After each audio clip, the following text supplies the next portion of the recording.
everybody, Dan Illman and Mike Beer with the DRF Race of the Day presented by DRF Bets. Our race of the day for Thursday, October the 13th. Race number 7 at Keeneland. It kicks off the 50-cent late pick 4 with a maiden special weight over the beard course, about 7/8 of a mile. Let's take a look at this field.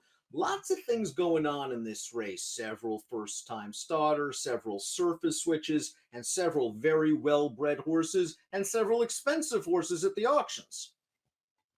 Yeah, you're right about that, Dan. I mean, it feels like there's so many different ways to go. I think the first time starters, at least a few of them, are interested in here.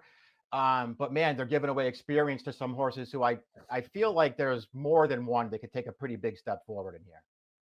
Let's throw up the Timeform US Pace Projector. Maybe it'll help us out figuring out where everybody's going to be after the opening quarter mile or so. Summon Your Courage is far from a blazer. He's cutting back from a mile race at Churchill Downs, but he has tactical speed. Unless one of these firsters is fast, and the word on the street is the 8 Extra Anejo is pretty quick.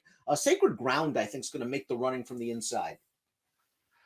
Yeah, I kind of agree with you. I think you'll see that horse be forwardly placed from the rail. I mean, whether the number 9, Summon Your Courage, is going to be up there or not, I guess it remains to be seen. First of all, I'm not much of a fan of that horse at 9-5 on the line.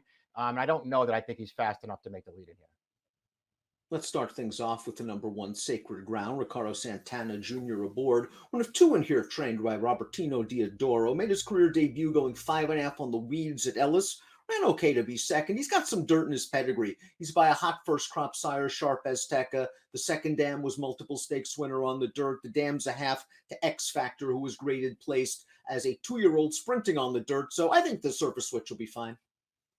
I do too. And I think this horse ran fine first time out. He was never a real threat to the winner of that race. The winner, by the way, another first-time starter trained by Diodoro, who just got right to the lead in there. This horse sat behind his stablemate.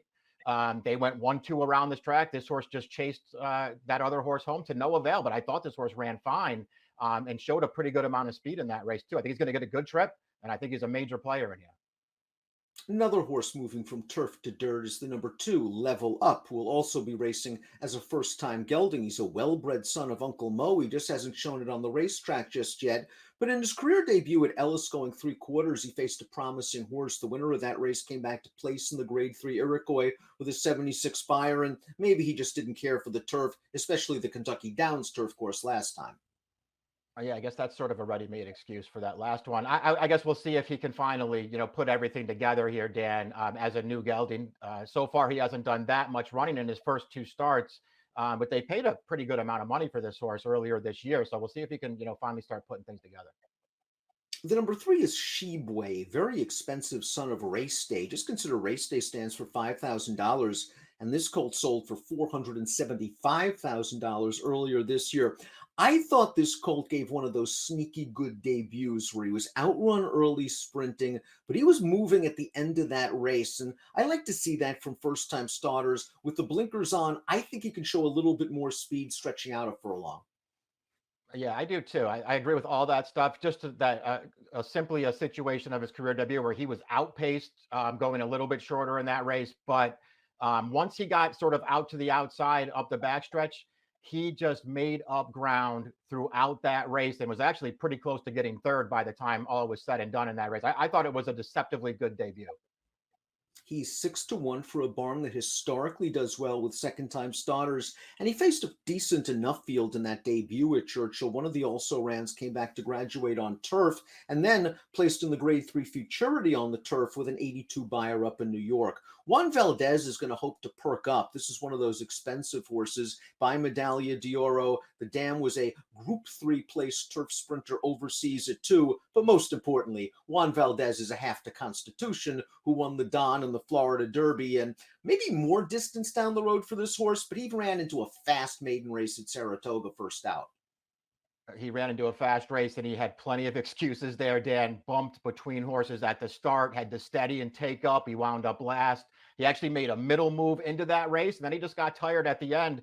I'm sure his connections might have been a little disappointed there, but ultimately that was a pretty useful debut. He's going to take a step forward here. The fourth finisher from that race came back to win an off-turf heat for Danny Gargan in New York with a 66 buyer. Juan Valdez has a beautiful pedigree, way too early to give up on him, and Shug's second-time starters do well. The 5 is Wilderzar, and this horse ran okay in his career debut for Lynn Cash. The problem is it was in a $30,000 maiden claiming race. He's going to have to step up against tougher horses in this spot. He ran fine despite a little bit of a slow start. He was running at the end. He has to do better, in my opinion. He's going to have to improve by a lot. It feels like. I mean, he's stepping up out of a maiden claiming race, and it feels like he's stepping up into a pretty strong heat. The 6 is Malibu Mendelssohn. Our next 3 horses are first-time starters. This one's by Mendelssohn, who's gotten off to a nice start with his first crop runners. This horse was a $77,000 buyback as a short yearling. There's speed in this female family. One of our favorites, my Kelly Kipps in this family. Yeah, this female family does trace back to Kelly Kipp. So maybe you could expect some speed out of this horse. Diodoro actually very underrated with his 2-year-old first-time starters. He gets these horses to run. The number 7 is Relampago Verde. This is a son of Bolt Dioro, another red-hot first-crop sire. Sold for $220,000 as a yearling. Lots of turf in this family. The dam was multiple Group 1 stakes winner in Brazil on the grass. She has thrown a Group 1 stakes winner on turf in Brazil, but also Limonite, who is grade 2 place routing on dirt. I wonder if maybe this colt wants a little more ground.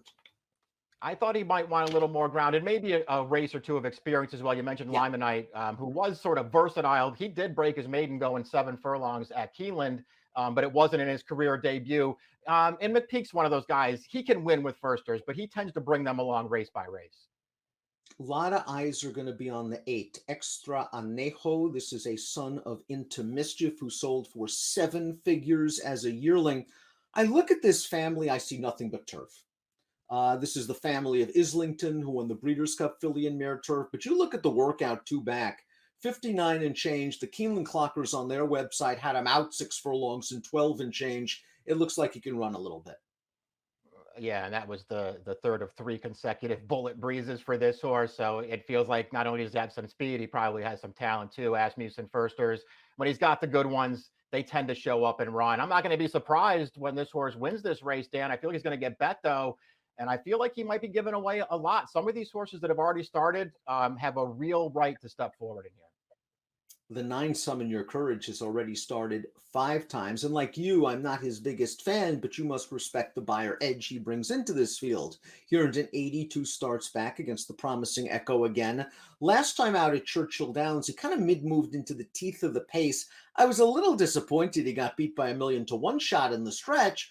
But all in all, it was a useful effort. And you could argue if one of these firsters don't step up and he runs his 72 buyer, it might be enough.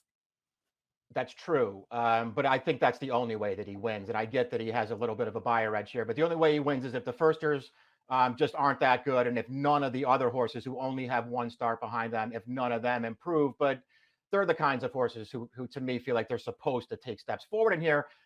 I've seen enough of this guy already. We've seen him 5 times. He's not emerging from these races with big excuses, Dan. He's just not good enough. Completing this field is the 10 Freezing Point, and considering his low-profile connections, he took a hint of money in an 11-horse field in his career debut at Churchill. He was off a bit slow from the inside. He got to the outside pretty soon afterwards. The pace was solid. He sort of trudged along for third. It was a useful effort. I think he'll break better this time out from the far outside post. Must he improve? Yes, this is a tougher field. Yeah, these are the kinds of horses, though, that you want to take the chance that they will improve after a race. And I actually feel like this horse did quite a bit more running than it may look like he did on paper. I actually liked his debut a lot, but I think he's stepping into what might be a pretty live field here. Really a fun race to kick off the 50-cent pick 4 at Keeneland on Thursday. Before we get to our top picks, please click the subscribe button on the Daily Racing Form YouTube channel. Breeders' Cup right around the corner. We'll have lots of Breeders' Cup material for you. Top pick time for the 7th at Keeneland on Thursday. I'm going with Freezing Point for the reasons Mike mentioned. I think he's going to drift off of his morning line against this tougher field. He showed a little bit of speed. He has the experience edge over some of these more probably heralded first-time starters on the tote. Must he improve? Yes, it's a tougher spot, but I think the price will be right. Shibwe is the kind of horse I think that's going to show a lot more improvement second out. Yeah, I do too. I just feel like he's the kind of horse that I want to, stay positive on. I think he did enough good things in his debut to stick with him here. I was sort of torn between the 3 and the 4, Dan, and I just figured the 3 was going to have to be the better price in here. The morning line odds maker thinks otherwise. I got to believe Juan Valdez takes more money than Sheboy, though. Considering that price tag and pedigree, you might very well be right. 3-1-4-10 for Mike, 10-9-8-7 for me. We'll see what this 7-figure baby from the Asmussen barn, Extra Nejo, the 8, does in the Thursday race of the day presented by DRF Bets. It's the 7th at Keeneland. Best of luck.